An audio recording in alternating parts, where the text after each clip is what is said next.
Hello everyone. Today we are going to start our module number 4, that is concept of property. Actually concept of property, ownership आणि पजेशन्स हे टॉपिकची नाव आहेत आणि ते तुमच्या मॉड्यूलमध्ये कन्वर्ट केलेले, त्यामुळे हे सलग शिकवते आहे मी. प्रॉपर्टीचा सुरू करूया आधी. Concept of property. Introduction. The term property is derived from the Latin term propertietat and the French equivalent proprius. Okay, propertietat and proprius हे त्यांची लॅटिन आणि फ्रेंच नावं आहेत. Which means a thing on. याचा अर्थ काय होतो? वस्तू जी आहे स्वतःची. ओन म्हणजे मालकीचा असणे, मालकी हक्काची वस्तू असणे. The concept was known to ancient Greeks, Hindu, Romans, Jews etcetera. ही जी प्रॉपर्टीची कन्सेप्ट आहे ही ग्रीकमध्ये माहिती होती, हिंदूजमध्ये माहिती होती आणि रोमन, ज्यूज या लोकांमध्ये सुद्धा स्वतःचं ओन, स्वतःच्या मालकीचं असणं हे माहीत होतं. The concept of property is important in the study of jurisprudence. पहा, ज्युरिस्प्रुडन्स शिकत असताना आपल्याला कन्सेप्ट ऑफ प्रॉपर्टी माहीत असणं आवश्यक आहे, कारण प्रॉपर्टीशिवाय काही होतच नाही पुढे. The eminent scholars like Locke म्हणू शकता, स्पेलिंग लक्षात ठेवण्यासाठी पण, Locke, Hobbes, Rousseau, Hume etcetera provided significant place to concept of property in their writing. या सगळ्या स्कॉलर्सनी आपल्या रायटिंगमध्ये प्रॉपर्टीच्या कन्सेप्टला जास्त व्हॅल्युएशन दिलेलं आहे, जास्त किंमत दिलेली आहे आणि त्याच्यावर त्यांनी लिहिलेलं आहे. The very existence of human life was not possible without the use of material goods like air, light, water, housing, food, clothing etcetera. पण आपलं एक्झिस्टन्सच असं आहे की आपलं जे अस्तित्व आहे तेच मुळे जे भौतिक साधनं आहेत, वस्तू आहेत, त्यांच्यावर डिपेंड आहेत. जसं काय एअर पाहिजे आपल्याला, लाईट पाहिजे आपल्याला, लाईट म्हणजे उजेड पाहिजे, वॉटर पाणी पाहिजे, घर पाहिजे, फूड पाहिजे आणि क्लोदिंगसुद्धा पाहिजे. The person irrespective of his society's exercise control over these things to satisfy their needs. For that purpose he makes his own property.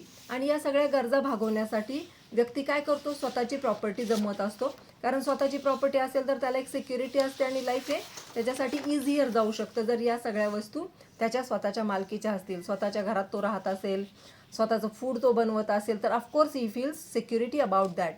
Meaning of property. The term property is applied to and can be seen from 4 diverse perspective. Diverse पर्स्पेक्टिव्हमधून आपण 4 प्रकारचे apply to पाहू शकतो. The term property is applied to and can be seen. आपण कशा पद्धतीची property पाहू शकतो? तर 4 प्रकारे आपण प्रॉपर्टीची विभागणी केलेली आहे, ती आपण पाहू शकतो. पहिली जी आहे ऑल लिगल राईट्स, हे सुद्धा आपली प्रॉपर्टीज आहे. In its widest sense property includes a person's legal right. जे त्याला हक्क मिळालेले आहेत, कायदेशीररित्या त्याला जे हक्क मिळतात ते सुद्धा या प्रॉपर्टीमध्ये येतात. ऑफ वॉट एव्हर डिस्क्रिप्शन, कुठलंही असू दे, कुठलाही लिगल राईट असू दे, तो त्याच्या प्रॉपर्टीमध्ये मोडतो. A man's property all that is his in law. This signifies complete ownership of all things that is material, that is corporeal as well as incorporeal. G material things आहेत किंवा ज्या अस्तित्वात दिसतात किंवा न दिसणाऱ्या गोष्टी सुद्धा त्याच्या लिगल राईटमध्ये येतात. Thus, according to this widest sense, property includes incorporeal rights such as right of liberty. जी लिबर्टी आहे, स्वातंत्र्य आहे, ते आपल्याला दिसत तर नाही तरी सुद्धा त्याचं अस्तित्व असतं आणि ते आपल्या राईटमध्ये येतं आणि it includes under the property. Okay. Hobbes, Blackstone, Hobbes, Locke are the authors who view property in this sense. त्यांनी काय सांगितलं की ऑल लिगल राईट्स जे आहेत ते पण तुमची प्रॉपर्टीच आहे, ते तुमचा मालकी हक्क आहे, तो तुमच्याकडून कोणी काढून घेऊ शकत नाही. हे जे लिगल राईट्स आहेत ते सुद्धा प्रॉपर्टीमध्ये दिसतात. जरी लिबर्टी हे प्रत्यक्षात दिसत नसेल तरी सुद्धा लिबर्टी आपल्या अस्तित्वात असते and it includes under our property. It is to be made clear that property is not thing but the right which extends over a thing. पहा, प्रॉपर्टी म्हणजे वस्तूच नाही नुसती, तर ते जे राईट्स आहेत, but the rights which extends over a thing, ती जी वस्तू आहे तो वापरण्याचा अधिकार म्हणजे प्रॉपर्टी. तुमच्याकडे जमीन आहे खूप सारी, पण ती वापरण्याचा अधिकार तुम्हाला नाही, तर तो राईट होऊ शकत नाही. पण तुमच्याकडे थोडीशीच वस्तू आहे, तुमच्याकडे जमीन आहे, तुमच्याकडे प्रॉपर्टी आहे आणि ती तुम्हाला वापरण्याचा अधिकार आहे, तर ऑफकोर्स ती तुमची प्रॉपर्टी होणार आहे. In short, property is the right and not the object over which the right extends. ज्या वस्तूवर आपला हक्क आहे ती वस्तू म्हणजे प्रॉपर्टी नाही, तर ती वस्तू वापरण्याचा अधिकार म्हणजे property. It is known as a legal right. Then proprietary rights only. In narrower sense, property includes only proprietary rights, that is, proprietary rights are rights concerning corporeal and incorporeal property such as land, buildings, machines, tools, car, gold, shares, goodwill, patents, copyright, etc. हे सगळे कशामध्ये येतात? Corporeal और incorporeal प्रॉपर्टीमध्ये येतात. According to this narrow sense, personal rights such as right to liberty, reputation, free speech, profession, marriage, etc. are not property. जेव्हा आपण broad sense मध्ये घेतो तेव्हा all legal rights are property, पण जेव्हा आपण नॅरोअर सेन्समध्ये घेतो तेव्हा फक्त वस्तू म्हणजे काय? प्रॉपर्टी आहे. फॉर एक्झाम्पल बिल्डिंग आहे, तुमची लँड आहे, तुमची प्रॉपर्टी आहे, तुमच्या वस्तू आहेत, हत्यार आहेत, टूल्स आहेत, तुमचे शेअर्स आहेत, गुडविल्स आहेत, सगळं comes under the property. But तुमची liberty, reputation, free speech, profession, marriage etcetera are not property when you think about the proprietary right. Okay. Proprietary rights in rem. Rem म्हणजे जगभरासाठी काही हक्क आपल्याला अस्तित्वात असतात. In and even narrower sense, अजून छोटंसं केलं आपण. आधी ब्रॉड घेतलं, मग थोडं छोटं केलं, आता अजून छोट्याशा सेन्समध्ये. In an even narrower sense, the word property refers to only proprietary right in rem and excludes proprietary rights in personam. पहा, जे जगाकडून राईट इन रेम म्हणजे काय? ज्या जगाला माहिती आहे ते, आणि पर्सोनम म्हणजे जे तुमचं व्यक्तिगत हक्क आहे ते. Right in rem is one who is available against the whole world and right in personam is one which is available against a particular person only. Law of कॉन्ट्रॅक्टमध्ये पाहिलेलं आहे आपण हे. लॉ जे IPC मधले लोक, IPC मध्ये right in रेम मिळतात, किंवा आपण वेगळ्या प्रकारे पाहिलेले आहेत की राईट इन रेम म्हणजे काय? जगाकडून आपल्याला हक्क मिळतो, सगळा काही जगाकडून ते राईट्स मिळतात. आणि राईट इन पर्सोनम म्हणजे फक्त त्या व्यक्तीकडूनच आपण ती गोष्ट अवेलेबल करू शकतो, किंवा त्या व्यक्तीपुरते मर्यादित ते हक्क असतात. According to this sense, land, building, car, copyright, goodwill, etc. will be considered as property but not a debt or the benefit of a contract. पहा, अजून नॅरो सेन्स केला त्याच्यामध्ये आपण सांगतो की गुडविल ठीक आहे, प्रॉपर्टी आहे, तुमची लँड, कॉपीराईट हे सगळं प्रॉपर्टीमध्ये येतं, पण जे तुमचं कर्ज आहे, डेप्ट और बेनिफिट, हे मात्र प्रॉपर्टीमध्ये येत नाही. कळलं? हा तिसरा प्रकार आहे. आता corporal property only. Finally in the narrow sense, अजून छोटं केलं त्याला. The term property includes only corporal rights that is the right of ownership of a tangible that is material object only. जी वस्तू आपण टच करू शकतो, जिचं अस्तित्व आहे, त्या वस्तूवर त्या थिंगवरचा आपला अधिकार म्हणजे right. Okay. Such as car, land, house, gold, things etcetera. Thus, according to this narrowest sense, the term property excludes incorporeal, that is intangible rights such as patent, copyright, goodwill, right of way, right of reputation, speech of marriage. Ahrens and Bentham are authors who view property in this sense. पहा, प्रत्येकाचे followers वेगळे, प्रत्येकाचे scholars वेगळे आहेत आणि followers पण वेगळे आहेत. याच्यामध्ये 4 प्रकार केले, सगळ्यात दिलेला ब्रॉडर सेन्स. लीगल राईट सुद्धा प्रॉपर्टीमध्ये येतो. त्याच्यानंतर प्रोप्रायटरी राईट दिलाय. तो काय होतो तर तो ज्या वस्तू दिसतात अजून छोटा केलेला आहे. त्याच्यानंतर प्रोप्रायटरी राईट इन रेम, ज्या डेप्ट किंवा बेनिफिट वगळून बाकीचे सगळे जे टँजिबल दिसतं ते प्रॉपर्टीमध्ये येतं. आणि इथं कॉर्पोरल प्रॉपर्टीमध्ये मात्र फक्त टँजिबल वस्तू ज्याला आपण हात लावू शकतो तेच आपल्या राईट्समध्ये येतात. दिस इज द प्रॉपर्टी. कळलं? हे प्रॉपर्टीची कन्सेप्ट आहे. 4 प्रकारे कन्सेप्ट मांडलेली आहे वेगवेगळे लोके, होब्स आणि यांनी. काइंड्स ऑफ प्रॉपर्टी पाहूया. There are mainly 3 kinds of property. Corporeal, incorporeal property, movable, immovable property, real and personal property. Corporeal and incorporeal प्रॉपर्टीमध्ये पहा काय आहे. कॉर्पोरियल और intangible property have a body और अ मटेरियल एक्झिस्टन्स. कॉर्पोरल प्रॉपर्टीला material, शरीर असतं, मीन्स बॉडी असते, त्याला हात लावू शकतो, आपण फील करू शकतो. It is called as a corporal property. It is material existence. It includes all material things such as car, land, buildings, gold, money etcetera. Anything that can be seen, felt और touch in corporal, that is material object. The owner of which is the person who owns a right to the aggregate of its uses and not to a limited right to the use of it. जो माणूस ज्याच्या ताब्यामध्ये हे आहे त्याचे सगळंच मालकी हक्क असतो आणि तो त्याला वापरू शकतो, यूज करू शकतो. तो लिमिटेड हक्क नाही, तो पूर्णपणे हक्क आहे त्याचा की तो ती त्याची प्रॉपर्टी उपभोगू शकतो.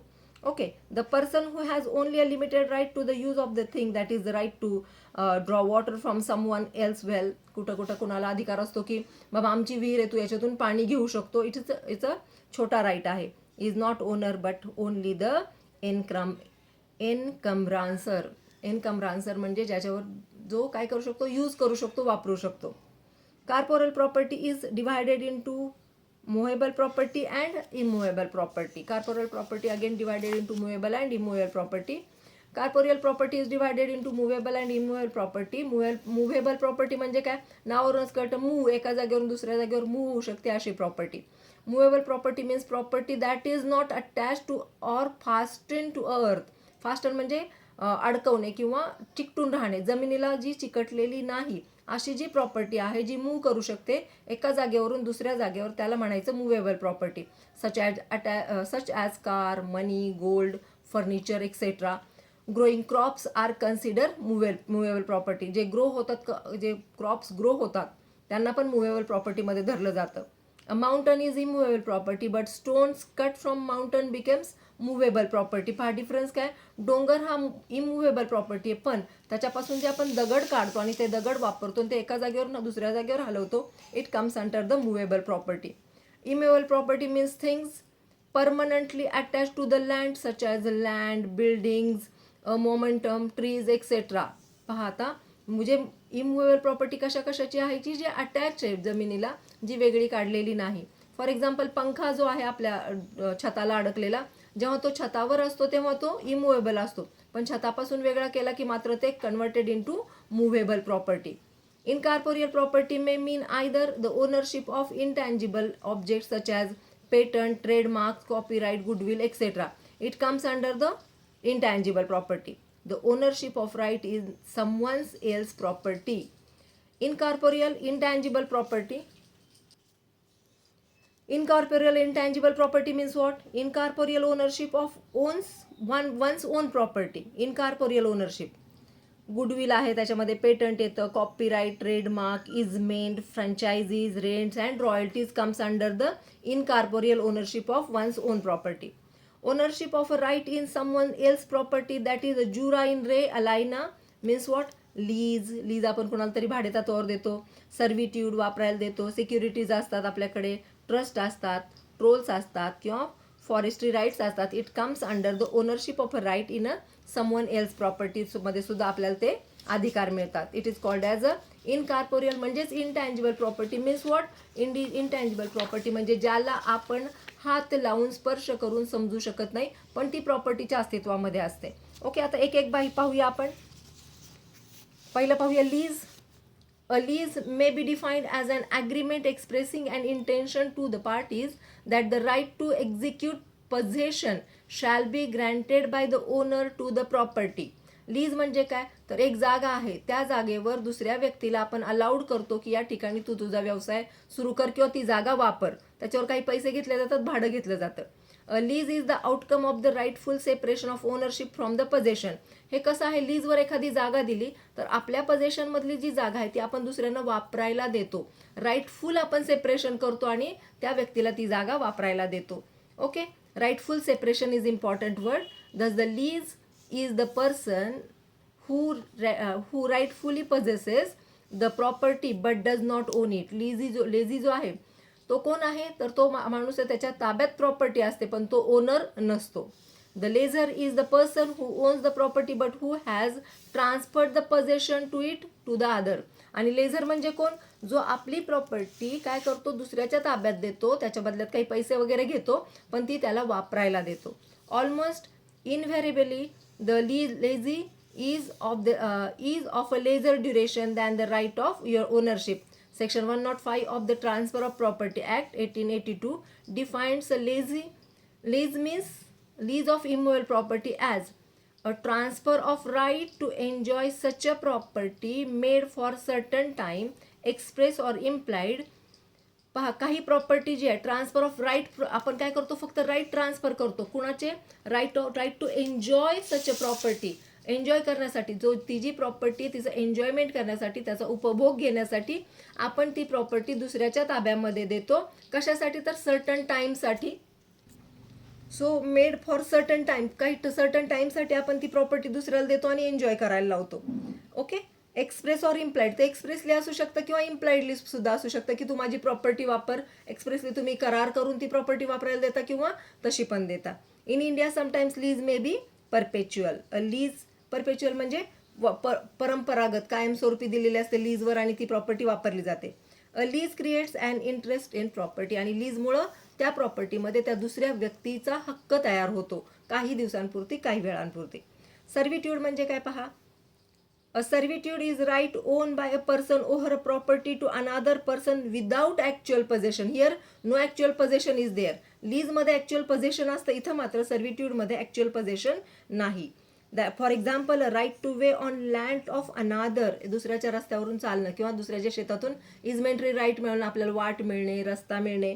The most distinguishing feature of the right of servitude is that it does not give possession of land over which it exist. हक्क तर आहे पण त्याची ओनरशिप मात्र या व्यक्तीकडे नसते, त्या व्यक्तीला जाण्या येण्याचा अधिकार मिळतो. It's called servitude. There are two types of servitude, that is public servitude and the private servitude. What is the meaning of private servitude? A private servitude is one in which the right to use waste in the determinate individual or individuals, for example, right to way vested in the owner of one piece of land or an adjoining piece of land. इजमेंटचा right मिळतो, जाण्याचा रस्ता मिळतो छोट्याशा रस्त्यावरून किंवा छोट्याशा शेतामधून. While a public servitude is that in which right is vested in the public at large or in some class of indeterminate individuals. पब्लिकसाठी जो आहे तो सर्वांना मिळणारा अधिकार आहे, आणि प्रायव्हेट जो आहे तो फक्त एखाद्या शेतामधून जाणारा रस्ता असतो. एखादा शेतकरी त्याच्यामधून जाण्यासाठी वाट देतो आपण दुसऱ्या शेतकऱ्याला. It is called as easementary right. तो फक्त त्याच्यापुरता मर्यादित असतो. आणि पब्लिक म्हटलं की सगळेजण तिथून जाऊ येऊ शकतात. For example, the right of the public to a highway over the land in private ownership. Indian Easement Act also recognizes the right to servitude. In simple words, servitude means a servitude is a right owned by a person over a property of another person without any actual possession of a corpus. पहा आता, सर्व्हिट्यूड म्हणजे काय. Right तर मिळतो त्याला, पण तो कसा राईट आहे. तो राईट हा ओनरशिपचा राईट नसतो, तर फक्त वापरण्यापुरता हा राईट त्याला मिळालेला असतो. For examples, right to way over somebody's land, दुसऱ्याच्या जमिनीतून जाण्याचा रस्ता. आपल्या शेजारी पाजारी असतात तसे रस्ते. Right to ancient lights through adjacent land. Ancient rights असतात पूर्वी काळापासून, आधी कुणीतरी वहिवाट केलेली असते आणि वहिवाटीचा रस्ता मिळतो दुसऱ्याला. Right to draw water from another well. कधी कधी विहिरीवर अधिकार असतो, ती ओनरशिप नसते पण ती व्यक्ती आपल्या विहिरीतून पाणी घेत असते. Right of support of building through the party wall of the adjacent building. दोन बिल्डिंग शेजारी असतील तर त्याला काय पुस्ती देणं, तो पुस्ती देण्याचा अधिकार असतो. Right to graze cattle on someone else land. काही जमिनी अशा असतात की ज्याच्यावर गुरं चारण्याचा अधिकार दुसऱ्याच व्यक्तीला मिळतो. त्याच्या गुरांपेक्षा त्याची गुरं चारतात पण दुसऱ्याची पण गुरं तिथं चरू शकतात. The land which is burden and servitude is called as a servient tenement. And the land which has the benefit of servitude is dominant tenement. Okay, याला काय म्हणतात. टेनामेंट म्हणजे भाडेतत्वावर देणं किंवा वापरायला देणं. हे कसं असतं, एक सर्व्हियंट टेनामेंट असतो आणि दुसरा जो असतो तो डॉमिनंट टेनामेंट असतो. खाली मी ड्रॉइंग केलेलं आहे. एचं शेत आहे, बीचं शेत त्याच्या बाहेर, एचं शेत मध्ये आहे. एच्या शेताला जाण्यासाठी जो रस्ता दिलाय, राईट टू वे दिलेला आहे, एज ओव्हर लँड. मग ही जमीन कुणाच्या मालकीची आहे. एच्या मालकीची मध्ये आहे, बीच्या मालकीची त्याच्या भोवती आहे. एला जायला जागा नाही म्हणून बीने आपल्या शेतातून त्याला रस्ता काढून दिलाय. मग बीचं जे आहे ते सर्व्हियंट टेनामेंट, दॅट इज बीज लँड. ओके, आणि डॉमिनंट टेनामेंट म्हणजे काय, एची लँड. ओके, आपण पुढच्या लेक्चरमध्ये पाहू. थँक्यू.